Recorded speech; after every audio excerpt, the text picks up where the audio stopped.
And Chair Burt, we're ready to start anytime. Good. Good morning. At this time, we'd like to convene the City School Liaison Committee meeting for Thursday, November 18th, 2021. Would clerk please call the order? Yes, of course. Chair Burt, Here. Board President Darab, Board Member DiBrienza, Here. Councilmember Tanaka, Here. 3 present. Thank you. And at this time, we have an opportunity for oral communications. Do we have any speakers who want to speak on items that are not agendized? And so far, we have one speaker, Miss Elizabeth Beheller. Apologies for my pronunciation. Miss Elizabeth, if you can unmute yourself, you'll have 3 minutes for public comment. Hi, this might be on 3B, but I'll go now. My name's Elizabeth. I'm here today representing Friends of Cubberley. Good morning, City School Liaison Committee. Based on the school board's recent decision to reprioritize needs and uses at Cubberley, the Friends of Cubberley would like to understand the status of the Concordia Master Plan. Please provide an update to the community about this program, which took months of work to create. Now it appears that the school district is potentially willing to transfer 7 or 8 acres to the city for use as a community center, which is a welcome change from a prior position that insisted that all school district land might be needed in the future. We were dismayed to learn that the current condition of the Cubberley buildings is so poor that the state will not allow children to be in school there. This means that children currently in daycare and extracurricular activities are learning in substandard conditions, which adds urgency to the need to redevelop the existing buildings. Friends of Cubberley is here to advocate for the thousands of people who use Cubberley. We all deserve a safe, modern place to learn, work, read, archive, create, perform, rehab, exercise, and engage with our community. Thank you very much. Thank you. So that concludes oral communications. Do we have a motion to approve the minutes of October 21st? So moved. Second, would the clerk please call the roll? Yes, Chair Burt, and before that, I also want to provide a soft reminder on getting public comment for that item as well. But I'll call the vote. So, do we have any speakers on the approval of minutes? Okay, appears we have none. Great, thank you for that. And I'll call the vote. Chair Burt, Here, yes. Councilmember Tanaka, Yes. Board President Darab, Board Member DiBrienza. Yes. This motion passed on a 3-1 or 0 vote. Great. And I should have mentioned at the outset that we have a pretty hard stop today at 9:30, so we're trying to move expeditiously through most of the items so that we can ensure that we have adequate time for the project safety net update, which is item 4. So our next item is the superintendent's comments and the city manager's comments. Would Superintendent Austin like to go first? Sure, thank you. I'll keep mine short. I just want to thank City Manager Shikata and his team. I think we had half the City Hall with us for a meeting about the temporary relocation to the Greendale location of Palo Verde first and then Hoover. But seriously, we had the police chief, fire chief, we had utilities, transportation, Parks and Rec, along with both of our regulars with Chantel and Ed in the meeting, and it was productive, efficient, and I think really helped move us along. And a good reminder that we're not starting from scratch. We already have an existing school in Greendale on the site, so we're essentially adding 6 to 7 portables to expand that footprint a little bit. But the time and engagement was appreciated. I think it really helped us move along. So that's it for my report. Just a big thank you to the city. Great. City Manager Shikata. Thank you, Chair. And just perhaps to dovetail on the superintendent comments, just to note that the city staff is spooling up on getting organized to provide support for the campus moves. As we look at it, a few moving pieces just in terms of obviously services and both on-site as maybe related to emergency services, police and fire, as schools activities change from place to place, as well as other issues such as transportation, clearly safe routes to school and the like, that would be of importance for coordination. So as Superintendent mentioned, we had a good kickoff meeting, although just to be fair, many of our staff have already been engaged at a staff to staff level in conversation on needs. And at the same time, we will ask our community services department to take the lead on the Coverly specific dimensions, given our ongoing activities at that site. And I know Director O'Kane's here, and so she and her staff will be playing somewhat air traffic controller, as I like to call it, on the various pieces of the puzzle that come into play in supporting the district's campus renovation projects. Also would note that I'd expect that we'll come to the City Council sometime soon after the first of the year to provide an update on this and other issues related to the Coverly campus. So staff is working on putting that together. And then just one last thing I'd like to mention in terms of city PAUSD issues of common interest. We on the city side, as I understand it, because this predates me, used to have a program where city employees were given some priority in having their children attend PAUSD schools. So as we're looking at our workforce retention interests and potential areas of providing additional incentives to bring city employees into the Palo Alto community. That's an area that we've started to talk about. It's certainly an issue, again, of workforce retention that is of great interest for our employees and our organization as a whole. So that conversation's just started, but one that we'll want to continue to press forward with to determine its feasibility as quickly as we can. That was it for me. Thanks. Great. And we'll be hearing public comments at the end, so they have an opportunity to hear these reports and then can speak at the end of this item. So next, any updates from school board members on their recent meetings? Sure. One of the big topics, as Dr. Austin already mentioned, is really the temporary use of cover leave for 2 school sites. And I'm really glad that it's only November and our 2 bodies are talking already about ways to make it safe and possible to do what'll be a big inconvenience for some, but I'm glad that we've got months to work it out. The other thing that might be of interest is that Fletcher's enrollment, we have declining enrollment.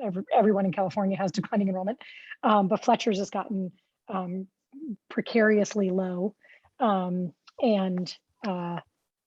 So we're thinking about ways, if it gets too low, you start to lose your services. You just can't, you all know, right? So we're talking about ways that we can try and keep that number up at a number that we'd like to see it.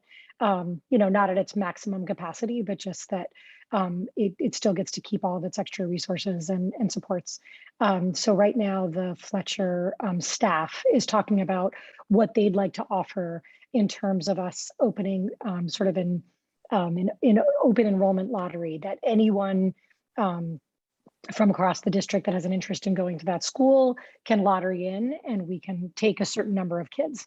And that might be because your child is really nervous, or you're really nervous about your child going to a really large middle school after they were at a small elementary. Fletcher's a lot smaller. It might be because kids at JLS often talk about, my best friend, I made friends with this kid, but now I'm going to Pally and they're going to Gunn. We want to go to the same school. If you do middle school at Fletcher, that's an automatic ticket into Gunn. So you know that everyone that you're in middle school with is going to be at your high school. So there's all kinds of reasons why people might choose to go there if we provided an opportunity for people to opt in.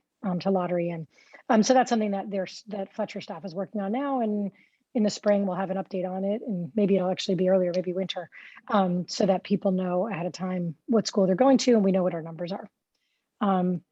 I think that's really it. We've got, we're like back to normal, knock on wood.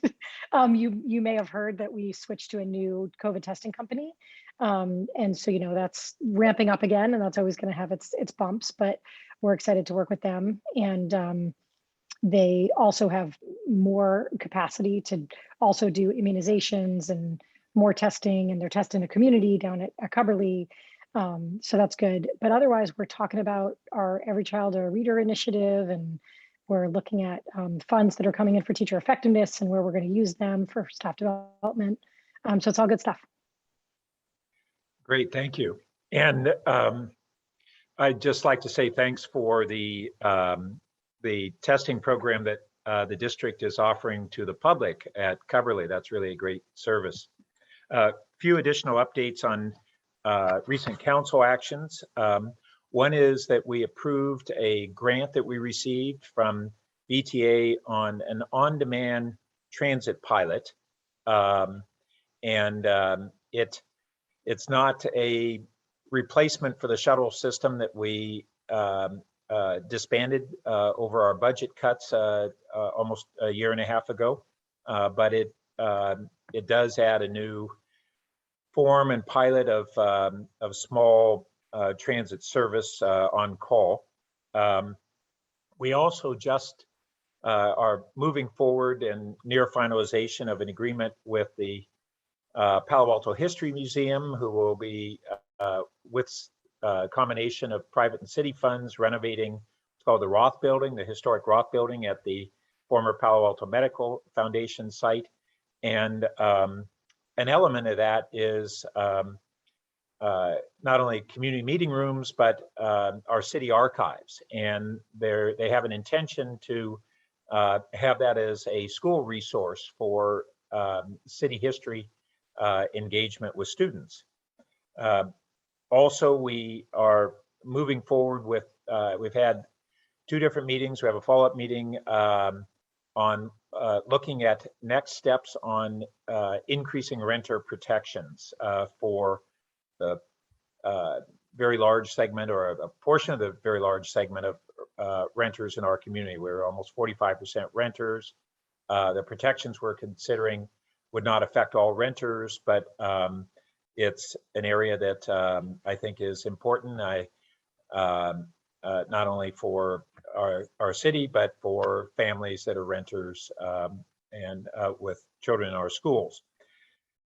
We also authorized going forward with a state grant application in partnership with Life Moves to fund a transitional housing project at the end of San Antonio Road that has full services to help move unhoused people into permanent housing and transition them into more productive lives, and with health and social service support there.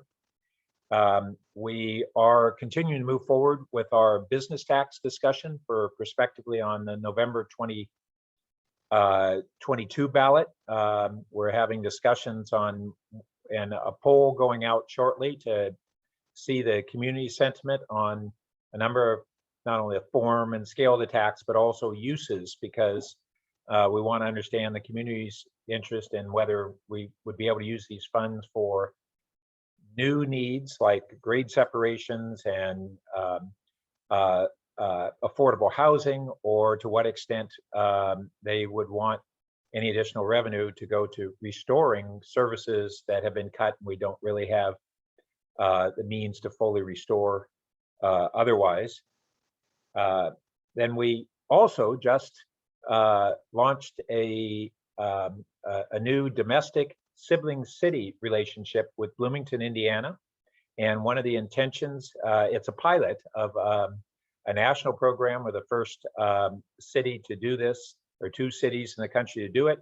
And one of the hoped for outcomes would be additional exchange and relationships among our students and educational institutions. So we look forward to collaborating with the district to the extent there's an interest. And lastly, we have upcoming on the 29th of this month, the discussion of the Churchill grade separation and attempting to narrow alternatives. And we very much encourage the district to participate in not only that meeting, but the follow-up meetings, because it has tremendous impact on your facilities. And Councilmember Tanaka, did you have anything to add?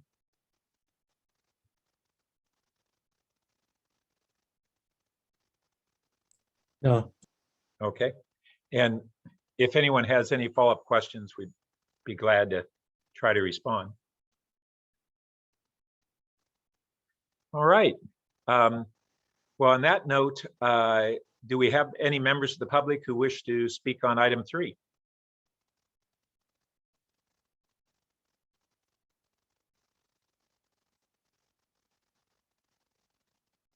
Oh, did I lose connection? Oh, No. if any member of the public would like to speak on this item, please raise your hand. And Chair Burt, we have no public speakers for this comment. Great, thank you. So at this time, we'd like to move on to the focused item of this meeting, which is an update from Project Safety Net. And I believe we have the Executive Director of Project Safety Net here, Mary Gloner, and others from the organization. Welcome. Thank you, Vice Mayor Burt and committee members, and for the introduction. So that we can maximize our time, I'm briefly going to go through the highlights and priorities, then we'll reserve the majority time for discussion. So Danny, would you mind going to the 3rd slide? Just to review the agenda quickly. So, and next slide, please. I also want to take this opportunity, in addition to Dr. Joshi, we also have another board member, Dennis Burns, former retired Chief of Police, Palo Alto, who will not be participating in the update, but will be available in the closing discussion, as well as Director Kane, who also serves on the board as ex officio. I do want to acknowledge in the audience is our program coordinator, Pei-Ying Lee. So now that we are a nonprofit, we have 2 leadership bodies. The board of directors provide the fiduciary oversight, the governance and strategic direction. We are now in our 2nd year as an independent nonprofit. Next slide, please. But also, as you can see, we are represented by 22 organizations and members at large in our Partners Council. And this is the group that really is responding to the community, whether it's issues raised by our community or addressing suicide postvention, guiding and informing the strategic direction that the board decides on, as well as annual priorities, help with coordinating programs such as education, mental health care services, policy and advocacy and evaluation, and finally supporting our efforts to engage the community in youth well-being, suicide prevention, and mental health promotion. Next slide, please. So what we presented last December, it was very exciting. It was sort of our kickoff and debut as an independent nonprofit. In the 2 slides, I've just highlighted some significant milestones or things that we're very proud of as a board, as an organization. I'm not going to go through each one, but I'll just that you have it as reference. So if you have questions or would like to discuss more, we can do that as a follow-up. But I did want to highlight some couple of significant activities that will be of interest. So of course, our core activity has been community education, outreach, and training. And in May, was sort of our debut to re-engage the community and get back to the forum. And the title of that meeting was Acknowledging a Changed Generation, Building Resilient Community with Our Youth. And one of our speakers was PAUSD Board Director, Jesse Ladomir. So she was quite engaging and provide a lot of valuable information. Moving back to the first goal, we are continue to have a close partnership with the city of Palo Alto, even though we're no longer within the organization. And as a result, in addition to the community engagement activities that we're already having contract for, we are developing an MOU with the city to really look at a more global systems level of mental health and suicide prevention, communications, data and policy, as well as cultivating partners beyond Palo Alto. Next slide, please. The other significance is that now that we are an independent nonprofit, we have more opportunity to become more of a policy and advocacy body, really elevating the value of us in informing and shaping efforts regarding youth mental health and suicide prevention.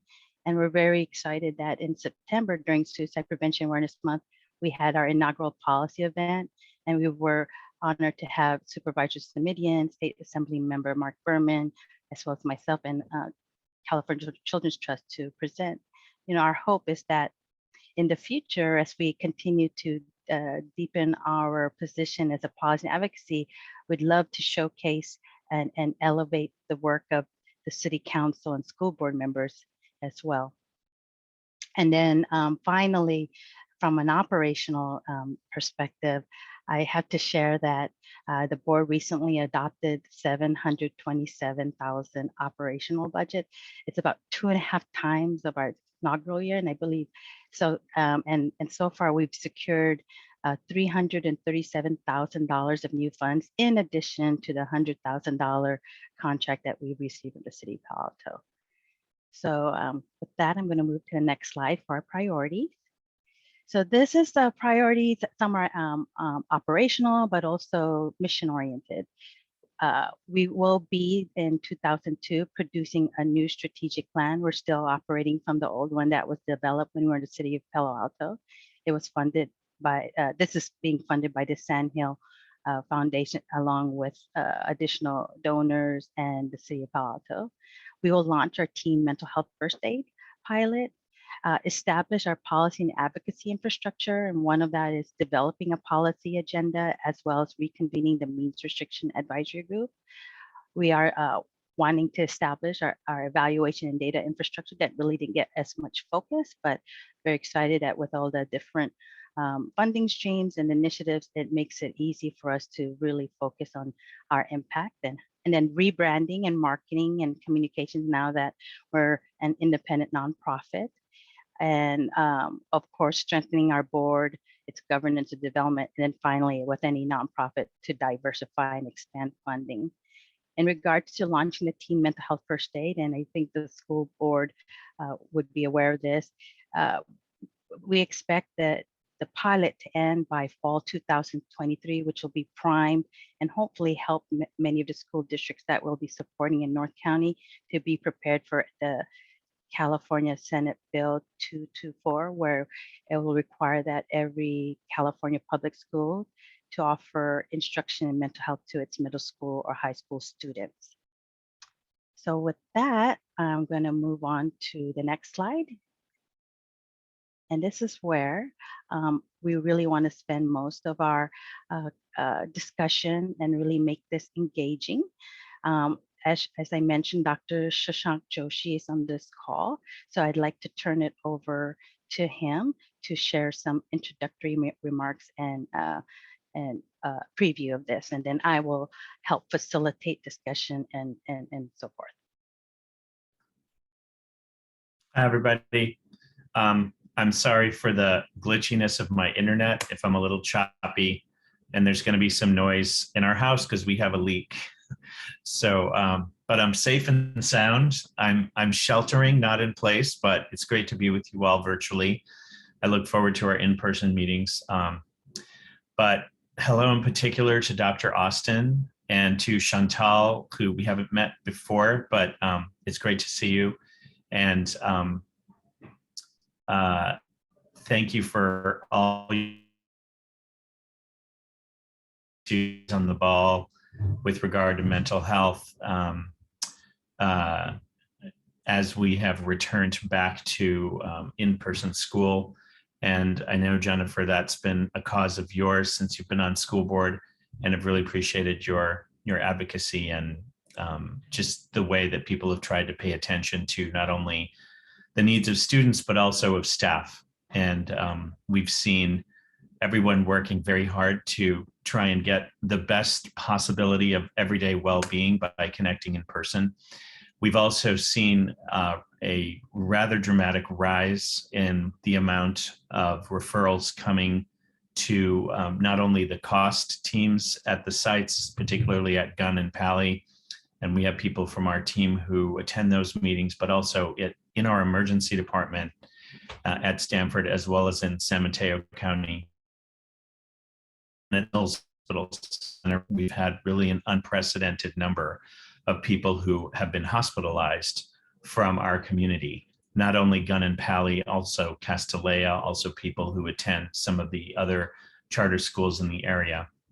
So this October, November have been particularly challenging, I think, from the standpoint of supporting those who really have not been able to take advantage of being back in person in school, but have actually struggled. Many of these folks were getting support from their school mental health clinician the year prior to the pandemic, and over the last 20 months have tried to engage, but if they're primarily getting support in school and it was happening virtually with their video screen muted, it was much harder, not only for the school clinician.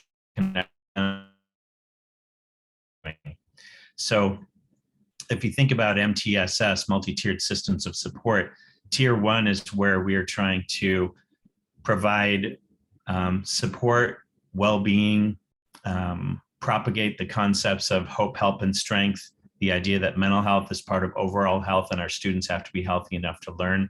So programs like Sources of Strength, which is a program that both Pally and Gunn have had, and it not only was useful for suicide prevention, but it's a great way for peer leaders to get involved with well-being promotion and connection. And that program has been successful at both sites. Tier one programs are there for the entire campus. Tier two programs are more targeted for youth who might be on someone's radar. Tier three is really for those who are at highest risk. And so at the same time that districts like POS and LA and others in like the San Mateo Union High School District, this is the three of our most important partners locally, are trying to put in preventive kinds of supports and programs a la tier one. They're spending a lot of their time and resources putting out fires, not only for the students who are in greatest need, but also for staff. We've seen a lot of turnover. We've lost some of our school mental health clinicians at 5 of our elementary sites in Palo Alto. And so that's made it harder. These kids are presenting earlier and earlier. So we're trying to empower teachers and other staff to be able to support some of these students. So it's not simply, oh, we need to get them over to a clinician or a counselor. Some of these can be handled in an upstream kind of way. We also need to pay attention to downstream concerns would be things like we've lost 3 of our either former members of our community or current residents since January of this year at the tracks. And so a really important initiative of Project Safety Nets and Mary's is to reconvene the Means Restriction Advisory Group. That group is comprised of content experts, not only locally, but also nationally. There were 9 people on the committee, which was meeting before COVID hit and is going to be reconvened now. And we're really trying to take a look again at what is best practice when it comes to, the best technology and the best sorts of suicide prevention supports at the the place that as a community, as many of you know, although we did a lot of work upstream after the 2009-10 cluster, we really turned our attention to more of the downstream and paying attention to the tracks and what we could do around the IDS system, around, trying to get the west side of Alma fenced like the east side is after the 2014-15 cluster. And that really needs to be our attention now. And I've talked with some of you about that and about next steps, even as a community, to come together to try to figure out what we're willing to do so that we can go to Caltrain and say, this is what we need you to do. And of course, it's Caltrain's jurisdiction, but it is our community, the 4.5 miles, the 5 crossings, each of which has seen someone take to that. So that's where my priorities are as a citizen of this community, as a dad with 3 boys, as someone who cares a lot about not only suicide prevention, but in particular well-being promotion, and hoping that we can make some really important progress around getting our own message aligned here between city and schools so that we can work with some of the important other interested parties as it relates to downstream suicide prevention, particularly Caltrain. I'll just maybe invite Dennis to share anything that you might want to related to the comments I just made, because Dennis was an original Project Safety Net founder in 2009-10. And not to put you on the spot, Dennis, and then we can turn it back over to Mary. Good morning, Chair Burt and committee members. Dennis Burns from Project Safety Net. Pleasure to be here. I'm grateful that everybody's still working on this issue, especially at this time when students are coming back to school after COVID-19. I'm appreciative of all the different efforts that have kind of matured and been refined, and I think it's wonderful that we're continuing to work on this.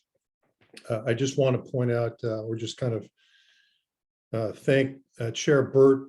I know that he went and spoke to Caltrain staff a number of years ago and was very emphatic that we need to do more together. And I know that I think that's something that we'll continue to work with Caltrain on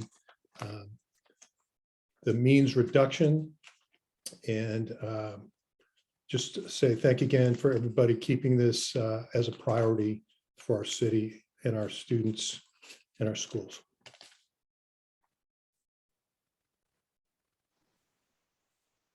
Well, thank you to all 3 of you for your presentations, and to you and everyone who continues to be deeply committed to this effort. And it's been 11 years that we've been continuing this at different times. It's out of the public eye, and for very regretful reasons, your efforts are back in our focus, and we really appreciate the continued commitment that you have, and helping to drive us to do what's necessary to support our youth.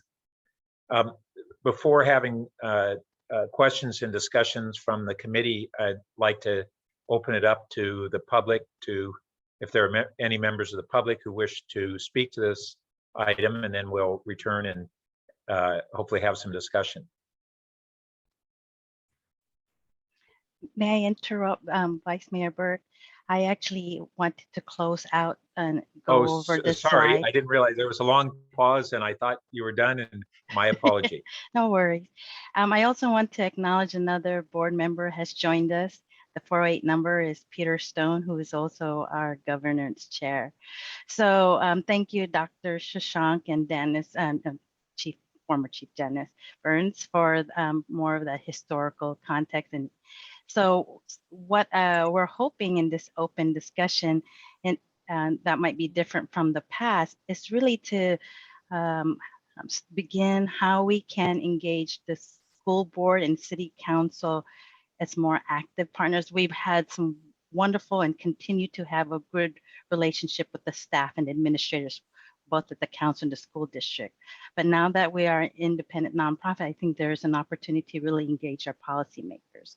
So some of the things to, for consideration in the upstream our training. So as you know, we will be piloting the teen mental health first aid, focusing on young people.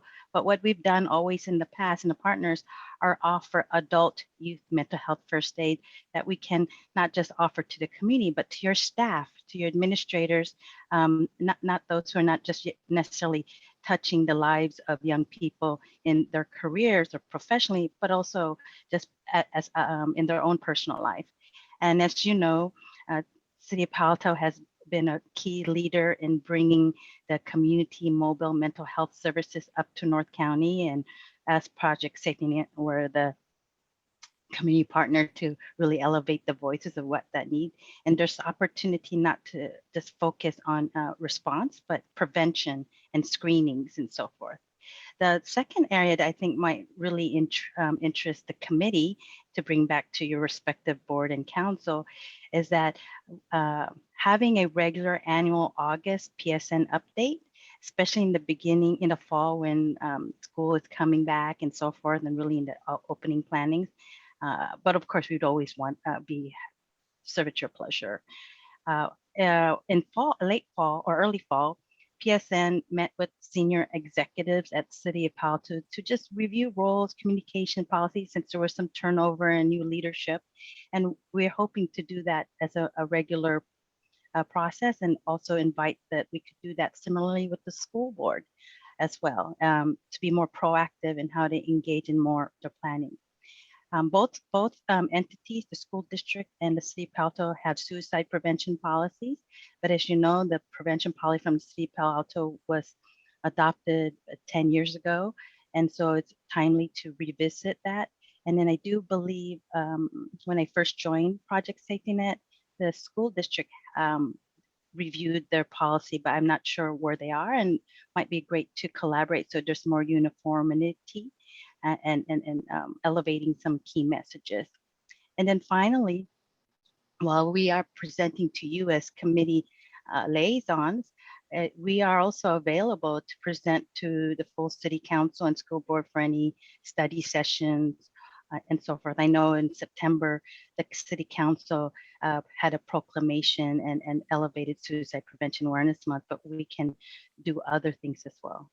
And then finally, in light, and as mentioned as Dr. Shashank Joshi, as you know, PSN in collaboration with our partners have a role in the communication activities in postvention, but wanted to turn it over to this committee to really step back and really think about strategically what should be the role of city council and school board. I mean, again, we work and coordinate with the staff, but really as policymakers, how do you see yourself in that role? So these are things that we're hoping with after you have your discussion, that we can come away with some specific activities, priorities that we can address or achieve together in this next year, in our aim to really focus as a whole community in serving the child as a whole. Thank you. Thank you, Mary. That really sets the table for the conversation. I appreciate that. So at this time, do we have any members of the public who wish to speak on this topic? Yes, if any members of the public like to speak on this item, please raise your hand in the Zoom app or press *9. And Chair Burt, we have no public comment for this item. Great. So in that case, we can return to the committee for discussion. If it's okay, I'll just offer a few initial thoughts and Jennifer, did you want to go first? Go, please do. Sure, I don't care who goes first. It's No, either go, way. please so. Okay.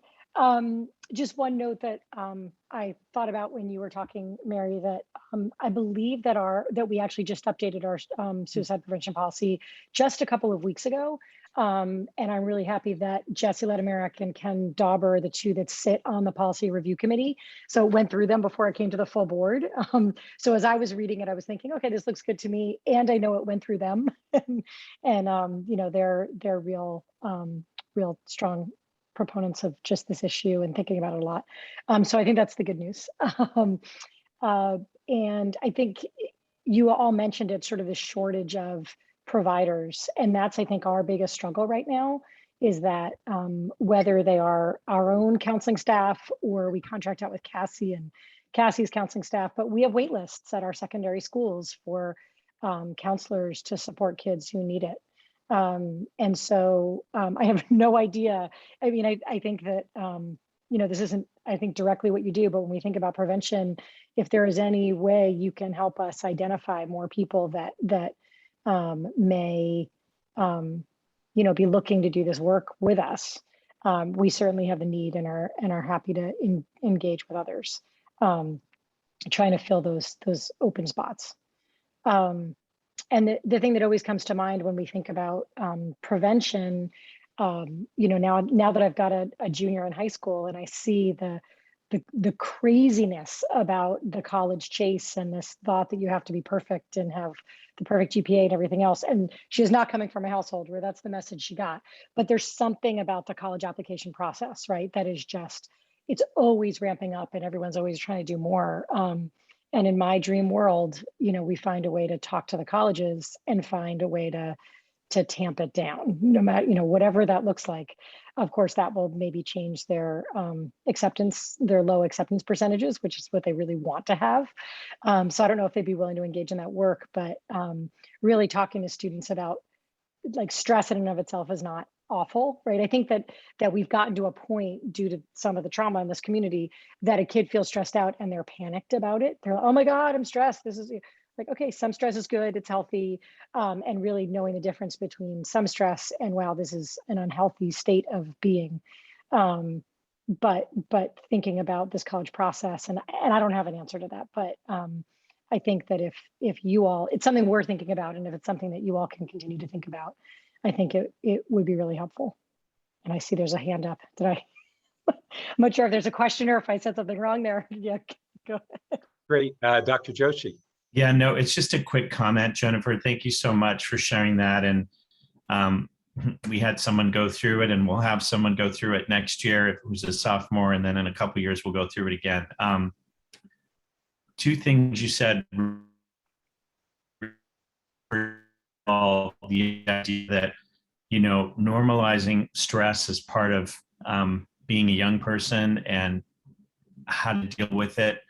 That was a very important part of why living skills became a required course several years ago for all students. That is where you would learn that. The challenge is that sometimes they won't take living skills until the summer before their senior year, or they'll take it senior year. And one of the really important pieces of a board policy, and thank you for your work and Ken's work and Ms. Ledemarick and the other folks who are working on this. First of all, make sure that's visible, push it out, make sure that, you know, when we go to the website, when we put in suicide prevention policy, it pops up. Right now it's a little buried and it may be under revision, but really the old one should be on there. We have a law in the books about that, that every one of the districts in the 58 have to have a policy and a board policy in addition to administrative regulations. And so it shouldn't be hard for the public to find, especially because you're doing the good work. And just to remind the group here, I mean, what the 58 are doing largely started right here in this district. The first edition of the toolkit was the PAUSD K-12 toolkit for suicide prevention and mental health promotion. And so, you know, our community in Los Gatos were the two places where this work started. And now it's gone throughout the state and really throughout the world. Our toolkit is now pulled down. The PAUSD name is not on it, but there are many PAUSD forms that are available that don't have the PAUSD name, but they've been modified now because there were 33 writers in the community that contributed to that work.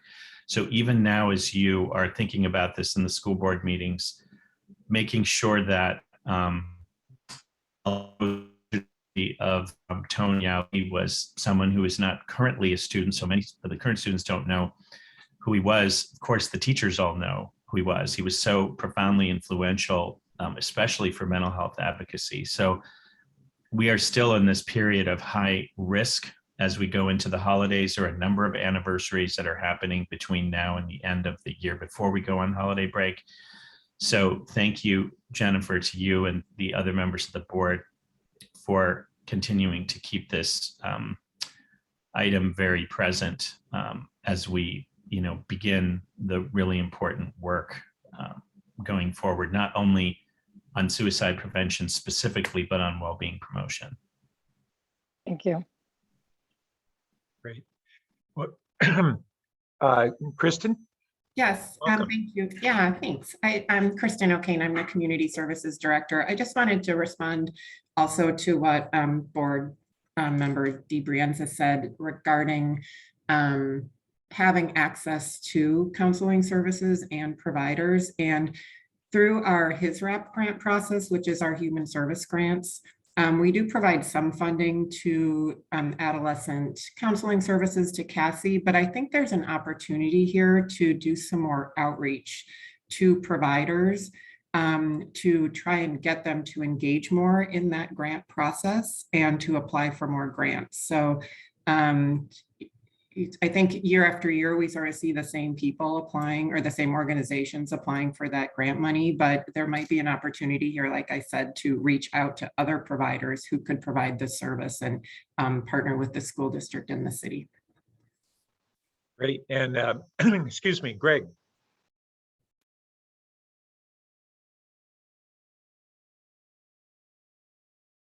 Sorry about that. Yeah, so thank you guys so much for your work. I have 2 kids in high school, so definitely could associate with some of the things you guys are saying. So I just want to say thank you for that. Let me know how we can help be supportive. Also, I have a 9:30, so I gotta jump off in about 12 minutes here. So I just want to let you guys know. Thanks. Great, thank you. Well, and thanks to Mary for kind of teeing up the question for our bodies is, what can we as elected bodies do that may be even greater engagement than what we've already done? And I think that's something we can reflect on as a result of this meeting and our refocus on this subject. And maybe what we could do is at the December meeting, schedule a follow-up discussion that will be on that topic and see what reflections we may have on our next steps in addition to what's already occurring. From a context standpoint, really one of the things that I had been thinking about that Dr. Joshi had talked about, all the stresses that have gone on our students for the last better part of 2 years through this really crisis in our society, and how much that has added on top of all the other stresses that already existed and we were attempting to contend with. And we really have a danger right now because as students are coming out of the crisis period, we're tempted to think, okay, we're normalizing and they've survived. But when we think about what PTSD is, it's post-trauma stress. And the last year and a half in many ways has been the trauma. And now we're entering a post-trauma period. And we just have to really be thinking about how do we contend with that additional layer of issues. I do want to mention that I am aware that board member Todd Collins has been invited to join the Means Restriction Committee. I know that Todd he was a member of the Volunteer Track Watch program a decade ago and has been committed to this. So I think that's a really great addition. And in that sense, he'll be an additional liaison with your board. I also just want to comment on what Jennifer and Shashank and Greg all spoke about of the stresses that our students late in high school go through as they enter the college admission cycle. And one of the things that emerged a decade ago, and I continue to think we haven't embraced enough, is that we in Palo Alto in particular have a culture in our community that a definition of success for these high school students is admission to an elite four-year school. And what we have in our community and our largest destination is one of the most outstanding community college districts in the country, which enables students to then transfer to schools of their choice, is often an easier path to the school of their choice. It gives them the opportunity to have a better sense of what they really want to do and where they want to go. And it's a place where we have so many students who rebound from going off to a four-year school and it's not right for them, and they come back and they find their footing at Foothill and get incredible lower division education that in many cases is better than we get at 4 years. And I just want to really encourage us to be deliberate in promoting not our community college as a default fallback, but as an exceptional option. And it's never been treated that way, for at least not for a long while in our community. And I think we need to promote its excellence as an opportunity and the advantages of it.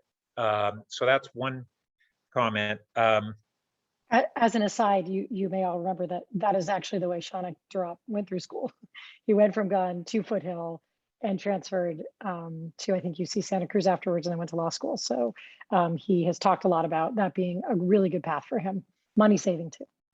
Absolutely. And I know so many kids who have gone that way, and we just need to really embrace it. And currently, I think it's stigmatized when instead it should be something that is a wonderful option. I just want to add that Project Safety Net is, as Mary said, has been transitioning to a nonprofit. The city is continuing to make an annual contribution, but it's a fraction of what their needs are. And so all of us need to look at how we can help them sustain themselves. So what are your thoughts? I guess that transitions actually into our next item, which is upcoming meetings. What are your thoughts about agendizing a follow-up for us to kind of think about this, confer with our colleagues, and see if there are ways in which we're interested in committing toward even greater involvement or activities through our bodies. Jennifer, you're representing your board today. Oh, you were silenced for some reason. You back? Can't hear you. Hopefully that's not me that's frozen. No.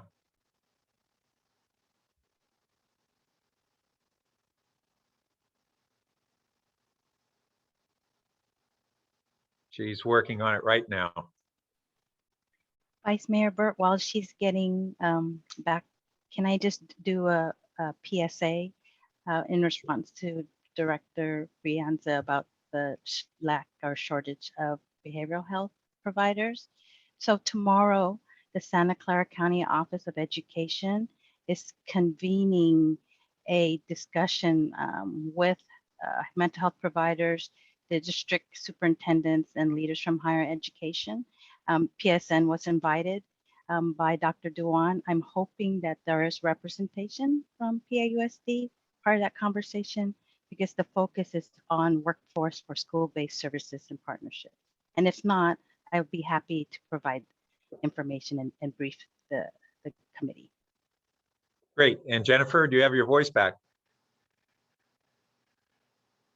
Oh, it's not, for some reason. No, my there you phone are. rang and Great. sorry, my phone rang and No, it go was the ahead. doctor's office that we have the appointment for in a minute. So I went to it and I realized you That's all all saw right. me talking and sorry. And so any thoughts on whether we should have a follow-up discussion perhaps at our December meeting on this?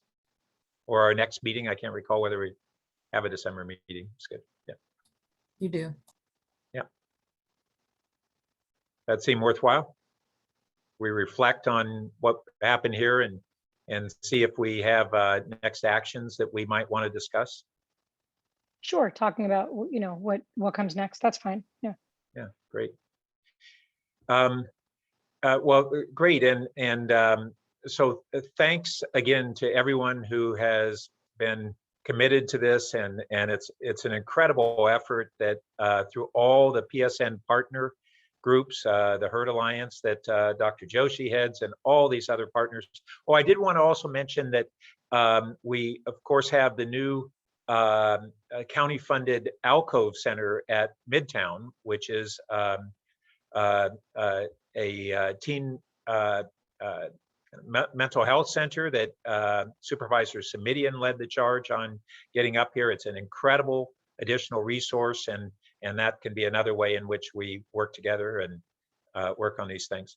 So on that note, Chantel, would you like to just talk about what we have on the agenda coming up? Or Sure. So the item that was just mentioned as a follow-up discussion, I will put that one on December. Two other pending items. One is the school relocation project that Dr. Austin and City Manager Shikata spoke of, and we're planning that one to come in February because we have enough time for staff to continue working together on that in the meantime.